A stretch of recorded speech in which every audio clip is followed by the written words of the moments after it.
नमस्कार. मराठी भक्तिसागरमध्ये आज आपण लक्ष्मी प्राप्तीसाठी काही उपाय पाहणार आहोत. लक्ष्मी ही संपत्ती, समृद्धी, सौभाग्य आणि ऐश्वर्याची अधिष्ठात्री मानली जाते.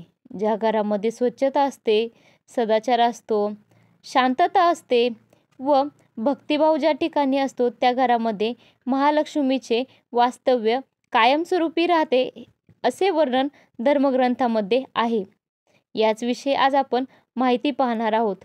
तर संपूर्ण मार्गशीर्ष महिन्यामध्ये कोणते नियम पाळावेत ज्यामुळे घरामध्ये लक्ष्मी कायमस्वरूपी टिकून राहील, या बाबतीत आपण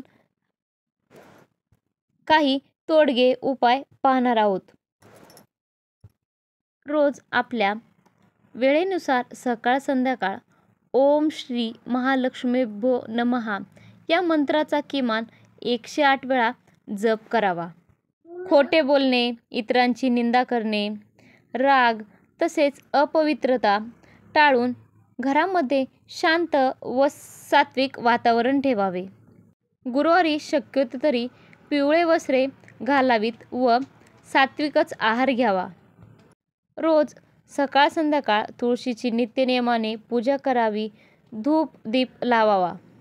रोज संध्याकाळी तुळशीच्या जवळ आणि मुख्य दरवाजाच्या बाहेर तुपाचा दिवा लावावा. या महिन्यामध्ये दान करणे शुभ मानले जाते. यामध्ये तिळाचे दान, अन्नदान किंवा इतर तुमच्या स्वइच्छेनुसार वस्त्रदान करणे या महिन्यामध्ये फारच पुण्यदायी मानले जाते. महालक्ष्मीला प्रिय असणाऱ्या सेवा म्हणजेच श्री सूक्त, लक्ष्मी अष्टक, लक्ष्मीचा मंत्र जप, विष्णू सहस्रनाम जप यापैकी तुम्हाला जो शक्य असेल तो स्तोत्रपाठ रोज नियमाने करावा. गुरुवारच्या दिवशी विशेषतः विष्णू, कृष्ण व लक्ष्मी मातेचे विशेषतः पूजन करावे.